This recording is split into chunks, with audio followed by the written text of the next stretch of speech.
Hey BookTube, I'm back for the part 2 version of my enormous book haul, and I decided to break it up into two videos after that first one went over an hour, and I'm sure no one watched it, and I don't blame them. But I'm making these videos, and it's a lot of fun to just talk about the books that I found, and I figured that I would make a part 2 anyways, because I still have 3 stacks of books to go through. And two of them are history, one of them is just miscellaneous nonfiction, so if you only read fiction, you can go and suck your thumb in the corner and you can turn off this video and maybe watch someone else who only talks about YA. So, we're going to just continue. Maybe not start off with this book, because I think this book will be a little bit controversial. We're going to start off with this book. This book is not controversial. It's SPQR by Mary Beard. This is her history of ancient Rome in this one volume section.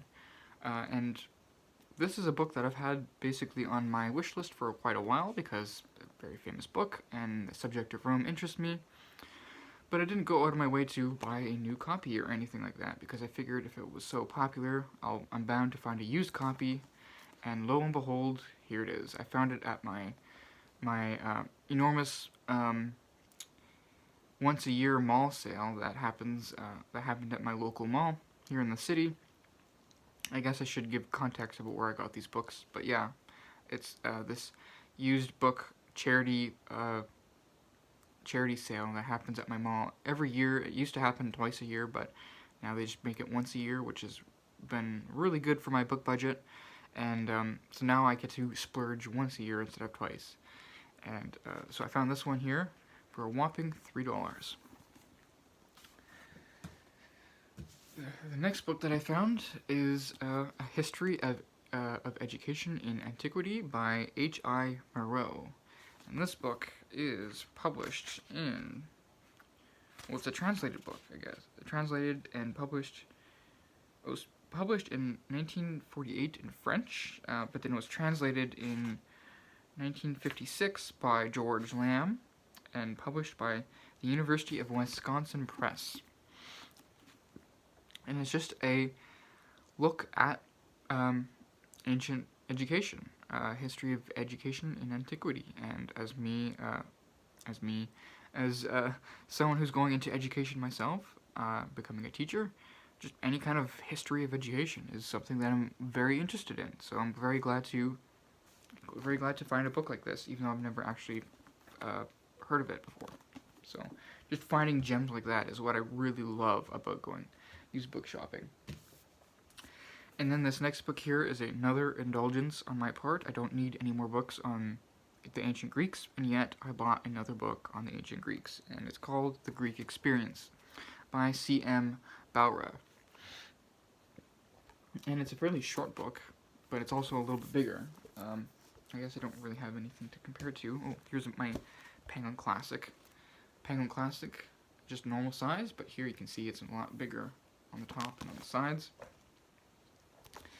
And it's a book from the 50s, 1957. The list edition was published in the 90s. And it's just his study of the Greek mindset, I believe. So he divides it into the unity of the Greeks, the heroic outlook, the gods, city and individual, the good man and the good life, myth and symbol, imagination and reality, the plastic vision, and the place of reason. So this is a book that seems to be a really unique study of, or maybe not unique, but just a different history, not your usual trotting out the usual facts type of history, more of an individual interpretation of Greek history called The Greek Experience. This next book, again, was another indulgence. It's a very specific medieval history book that I did not need another copy of, or at least I didn't need another book like it. I don't have a copy of this book until now, but another book like it, and it's called The Knight and the Lady and the Priest by Georges Dubé, and the subtitle here is The Making of Modern Marriage in Medieval France. So very keyhole type medieval history, and it's published by Pantheon. But it's just, it says one of the world's leading medieval historians, even though I've never heard of him before. And I believe this book, again, was translated. Was this book, well, tell me? Yeah, translated by Barbara Bray. So a lot of translated books this time around, which I didn't really realize initially going through it. It was initially published in 1981, and this translation came out in 1983. I'm always interested how scholars determine which very specific history becomes translated, because this book is published this book was published in French, and I guess it was published not for a mainstream audience, because which mainstream audience would be interested in something like this? It must have been published for scholars who don't know French, but yet are medieval historians who would like to read this. And so I guess if he's known as a world's leading medieval historian, your poor English historians who can't read French medieval history need some help. And so I assume that's what books like this work out to. Again, same thing with the education in antiquity. Who's going to read that other than,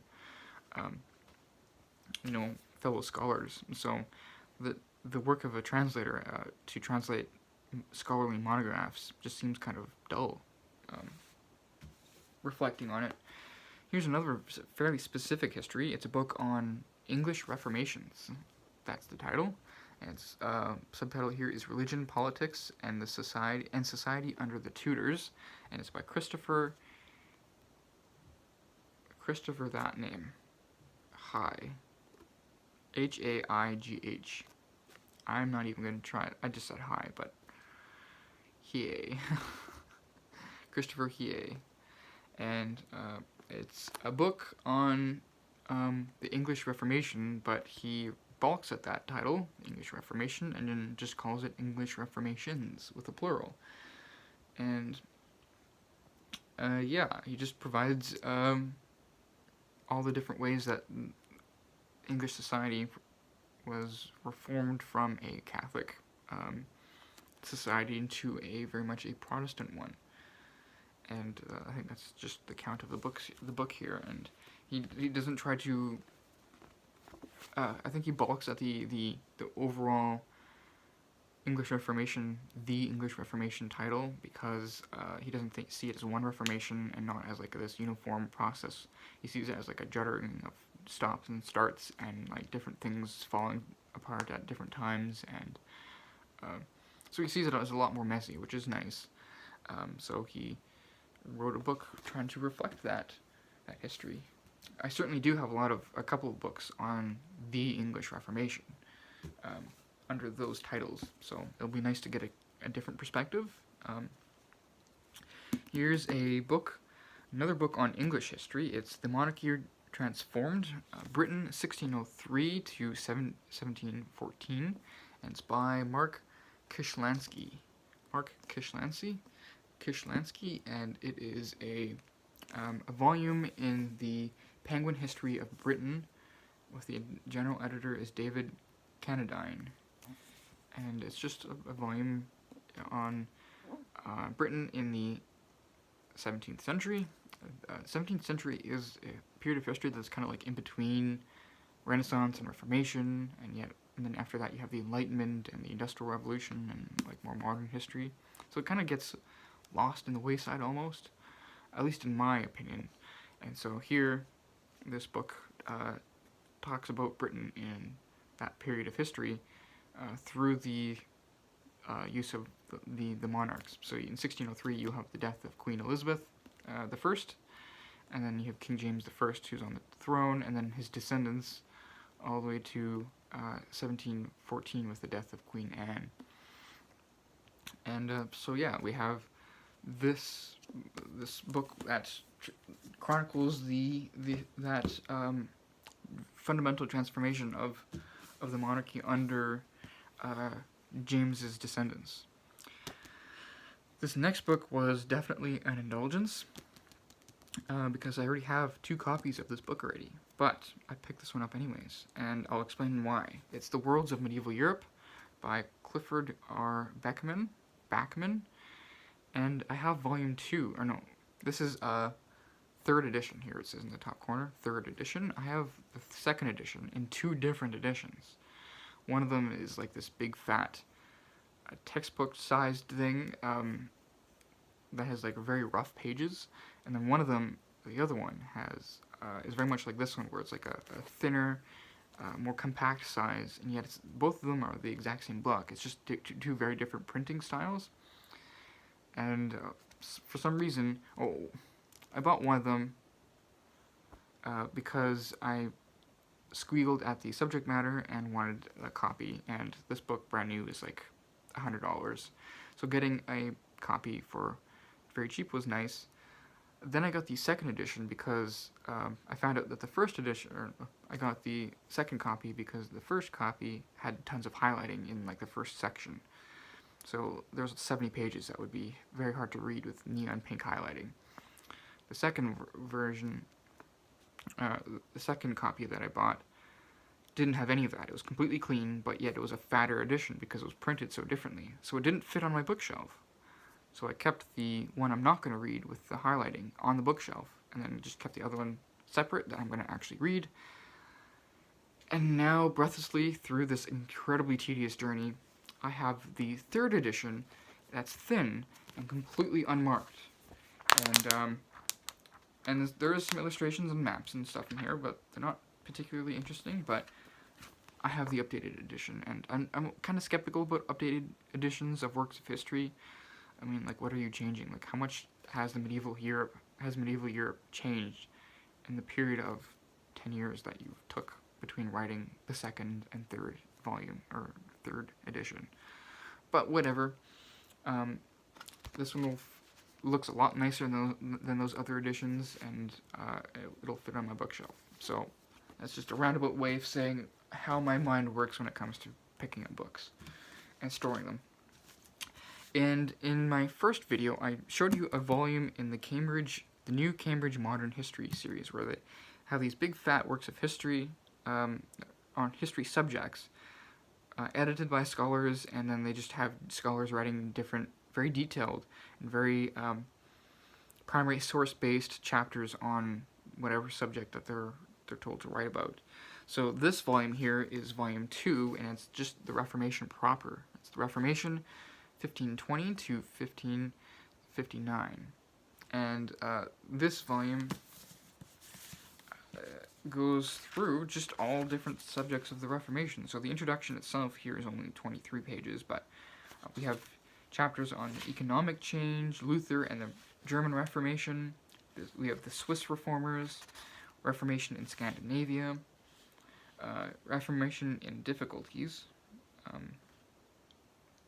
Not entirely sure what that is referring to. And then we have the Reformation in England. We have Italy and the papacy, the empire of Charles V. We got intellectual tendencies. We got schools and universities, constitutional development and political thought, the Ottoman Empire, Russia, Europe in the East, the New World, just all kinds of stuff. This will be a volume that I think I might even read from front to back, because there's just every single section here is something that I'm desperate to just consume all the knowledge in here. While the other volume that I had was volume, I think, 4, and it was about Spain and the 30 Years' War, and it's more 17th century history, which is interesting, and I'll be picking my way through that one, but I don't think I would find it interesting to go through it all the way from front to back. This one here, it's hard to find an essay that I would actually skip, so I'm very glad to find that. And yeah, the next volume again is another behemoth. I just love picking up behemoths, even though I'm the slowest reader in the world, and yet I pick them up because I love thick books. I just love them, and it's so weird to be a slow reader who loves just living in a thick, enormous book, and yet I just love it. And so this volume here is Modern Europe by Peter Gay and R.K. Webb. And I think I distantly heard of this book before, but I have a number of books by Peter Gay. I have his 2-volume interpretation of the Enlightenment, and I have his book on modernism, and then I have his book on his biography of Freud, actually. And so that's 4 books of his that I have. And now I picked up a book that he co-authors, which is just this 1,100-page behemoth on modern Europe. And I actually have at least 2 or 3 other books that follow this exact history of modern Europe. So that'd be post-Reformation, not post-Reformation, post-medieval, maybe like beginning in the Renaissance all the way up to the modern world. And so there's really no reason for me to pick this up, considering I have so many like it. But I knew I'm aware of the author, and I'm interested in what he has to say, and the fact that this book is fairly unique in the sense that it doesn't have any illustrations. It doesn't have an inset of illustrations. Instead, it has 4 insets. Like you can see it here. There's 4 insets here. All 4 of them. They're just big insets of clear colored maps. See if I can show you.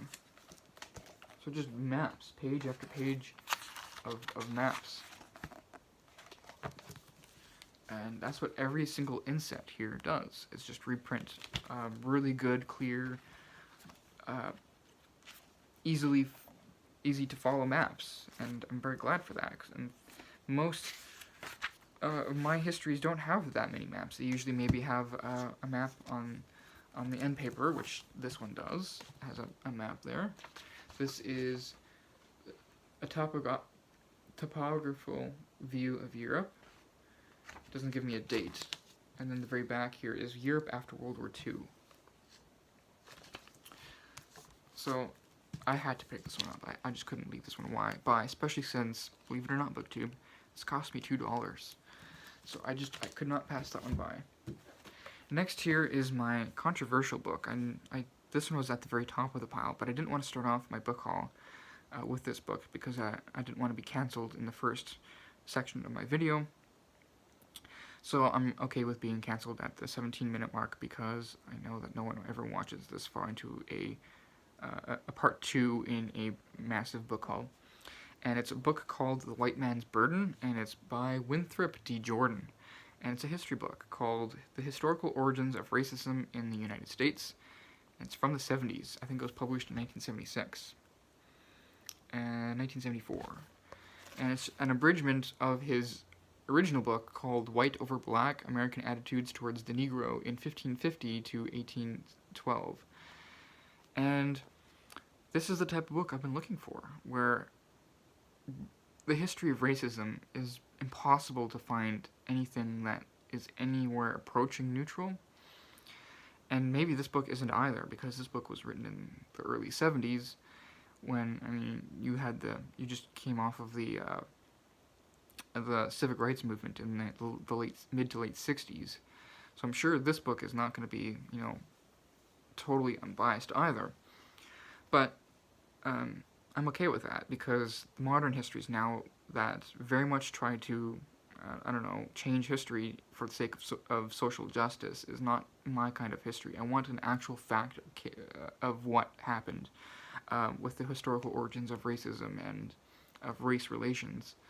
And so I'm hoping maybe this book might explore that in a lot more interesting and more unbiased detail than what we would consider now, where we have books like the 1619 Project, which I've heard a lot of criticism of, but also it's highly praised by some people. So I don't know, it just seems like a political spectrum thing, where you're going to criticize it if it's if you lean one way, and if you lean another way, you'll love it and say that it's completely true and unbiased and whatever. So I'm just going to skip all that and go through to 1974 and read this abridgment here by Winthrop D. Jordan and see what this guy has to say.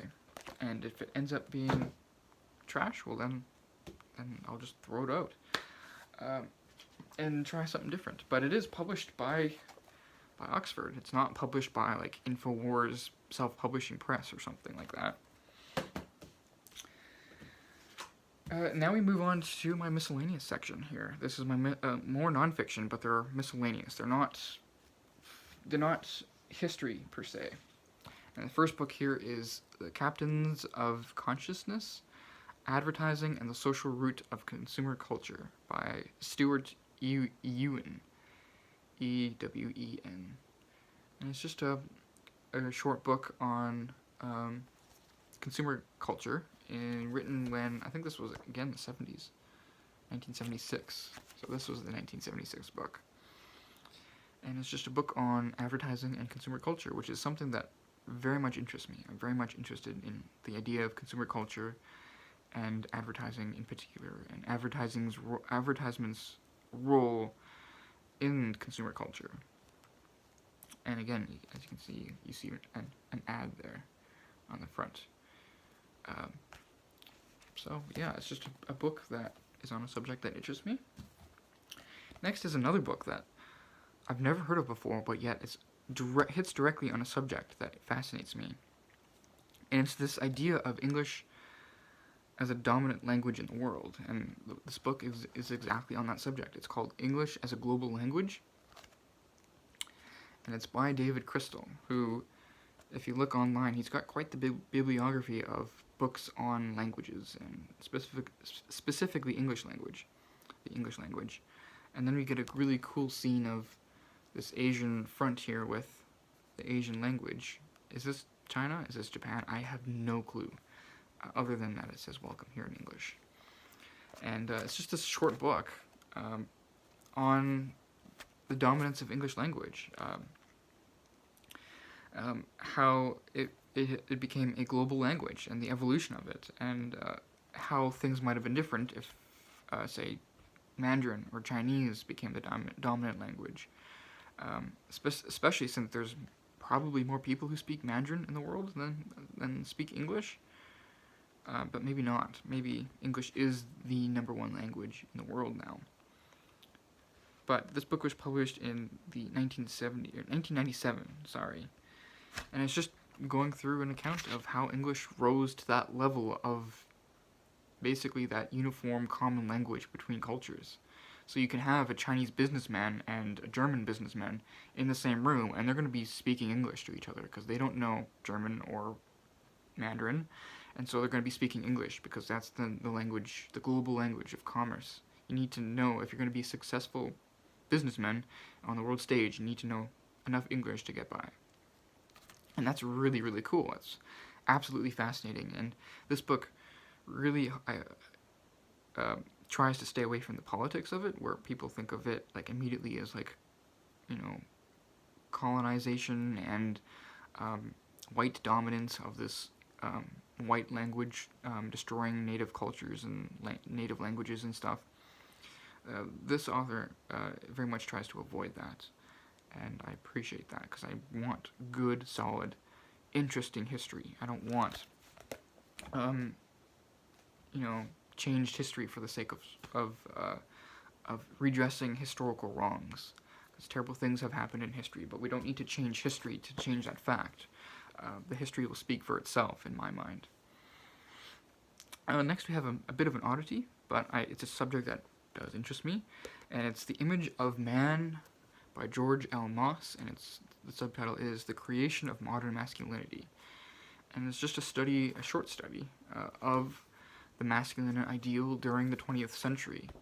And the reason why, the 20th century, so that's why the modern is in the subtitle there, Modern Masculinity. And this book came out in 1994. And the reason why that's interesting is because I looked up this author's bibliography, and he's written a lot of books on fascism and, Nazism and Stalinism and whatever. And so this book just comes out of nowhere as like a very strange change of subject. And yet it's not, because the masculine ideal is very much something that was used by fascist regimes to portray a certain view of masculinity for particular purposes, especially Italy, I would say, Mussolini. But yeah, this is a book that attempts to look at that in modern society. So just these different conceptions of what it means to be a man in the 20th century, with a particular look at, I guess, fascist propaganda. This next book is a book on politics, I guess you could call it. A book, yeah, just call it a book on politics, a general nonfiction book on what it means to be a citizen. It's called The World We Want, and it's by Mark Kingwell. And the subtitle here is Vice, Virtue, and the Good Citizen. And it's that subtitle that really drew me in, because this book here tries to create a new, or reconceive what a citizen should be.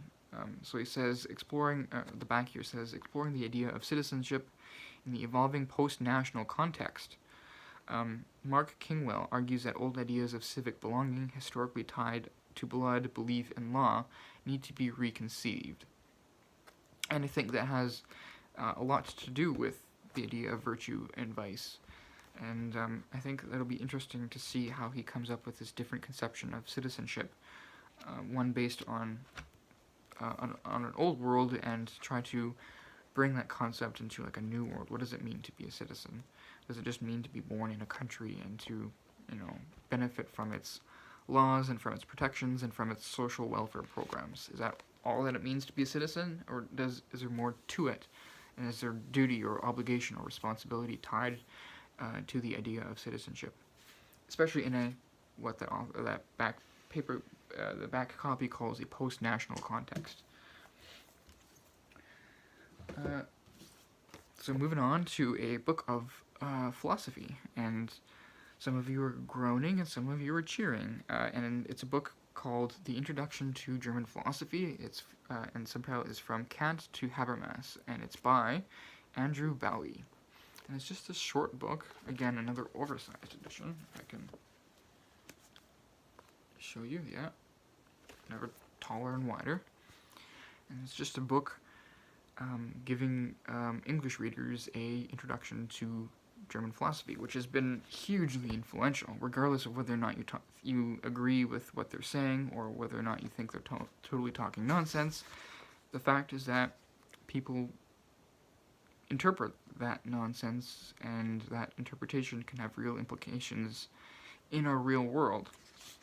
So it doesn't matter whether or not Kant said something specific that we can understand, it's whether or not the people who are influential cultural and political movers interpret Kant in a particular way and use that in their actions for creating policy or creating different kinds of art or cultural products. And what does that drive them to do? So we get chapters on Kant, of course, because he's the big name of it all. Then we have Hamann and Herder, Fichte, Fichte, and early Schelling, Hegel, the early Romantics, including Feuerbach. We got Marx, Nietzsche, Frege, and Wittgenstein. From phenomenology, we've got Heidegger and critical theory. And then others like Gadamer and Habermas. And he does it all in less than 300 pages, which I gotta say, for a book on philosophy, is a triumph. So you can summarize probably the most influential philosophers of all time in a book this length. That is impressive. So I'm looking forward to reading this book, and it'll be interesting what I learn from it.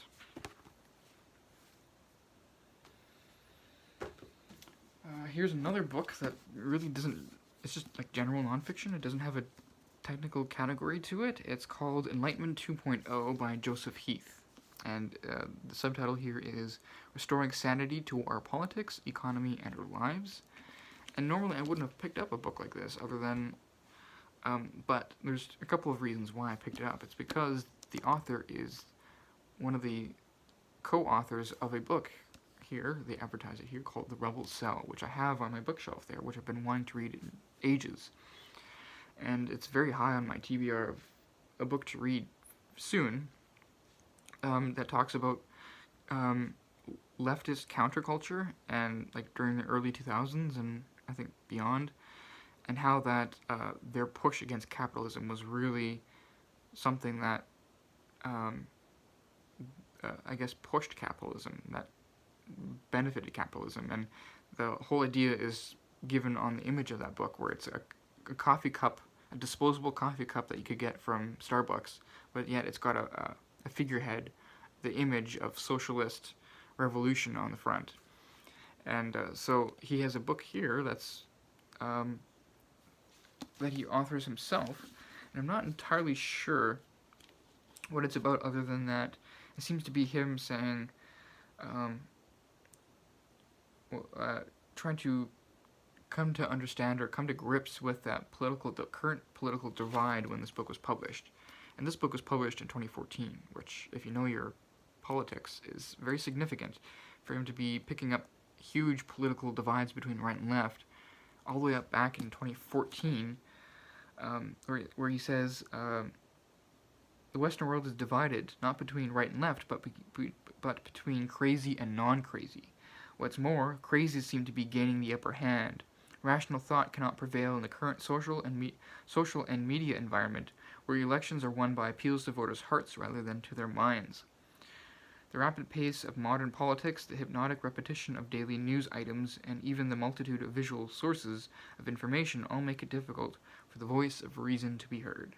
And so his idea of Enlightenment 2.0 is for him, is his push to bring forward the voice of reason back again into political discussion.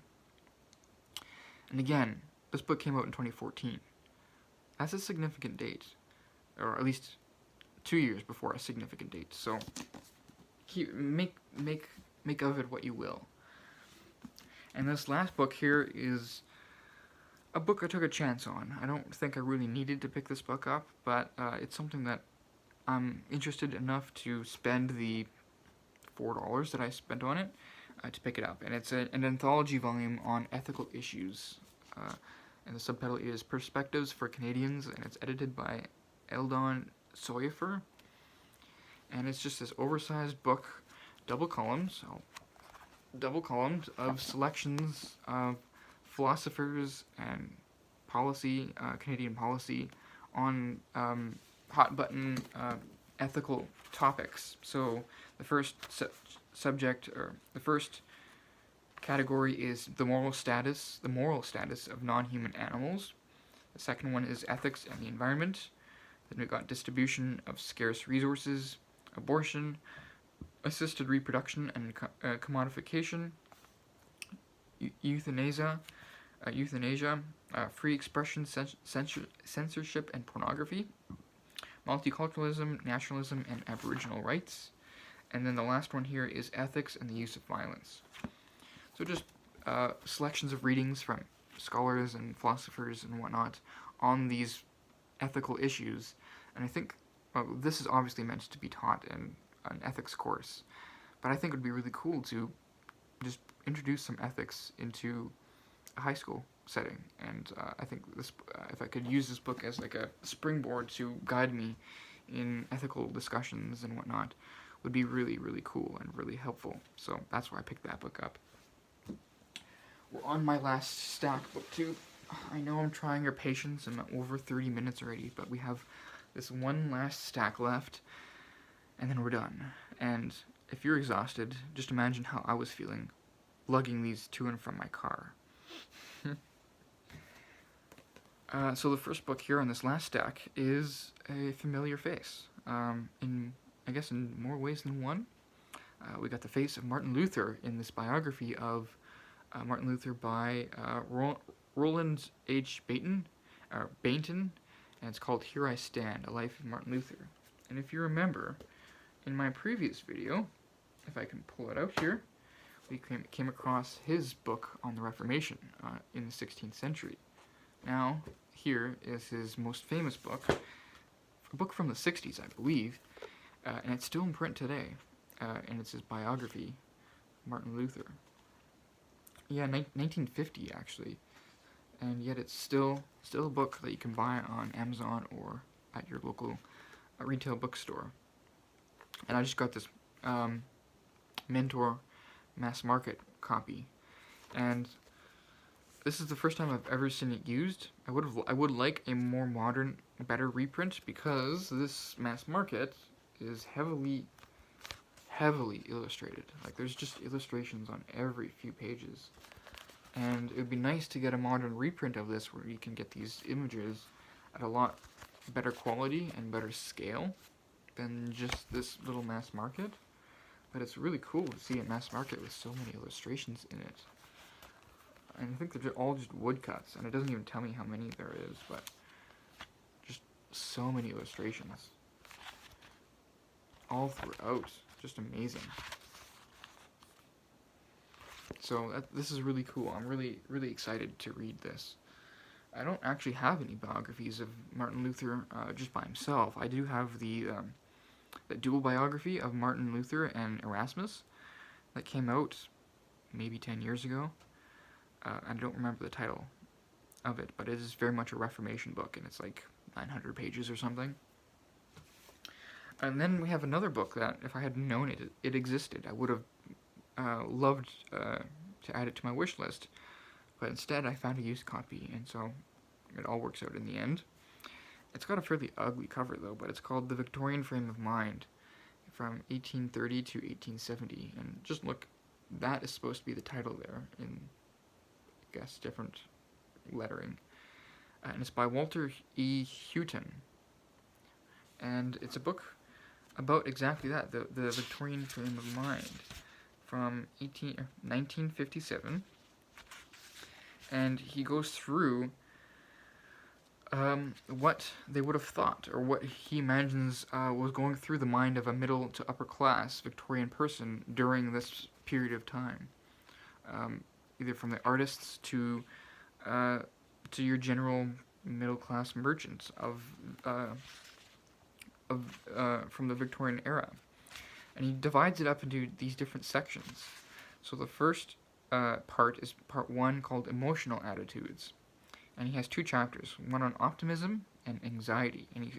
And he explores these ideas in the Victorian period. And then his part 2 is in Intellectual Attitudes, which includes the critical spirit and the will to believe, anti-intellectualism, dogmatism, and rigidity.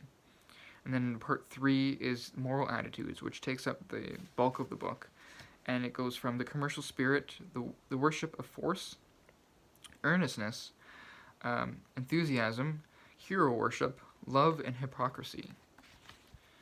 And that's this book is just trying to get into the minds of the Victorian people, what mattered to them, what was the ideas that were going through their mind, and can we turn it into a history book? Can we study that in history? And he believes he can, and that's what this book is. Next we have a naked hardcover. So I'll show you the naked hardcover. It didn't come with a dust jacket. I didn't see it there, but I grabbed the book anyways because I don't typically really care. And this is a fairly modern book too, or at least modern reprint of an older book. And the book here is A Coffin for King Charles by C.V. Wedgwood, and it's Book of the Month Club reprint. The book itself was published in the 60s, I believe. If I can... Yeah, 1964, but this version for Book of the Month Club was published in 1997. And it just includes the book proper of the study of the death of King Charles I, his execution, which he was tried as a king, and the people who were supposed to be his loyal subjects were trying him for injustice as someone who, I guess, had done them wrong, even though he was in law, technically above the law, and he wasn't supposed to be subject to the laws of England, and yet he was tried and executed like a common criminal. And so this is her study of King Charles I and his execution, which really makes me question, it made me question why we have a King Charles III,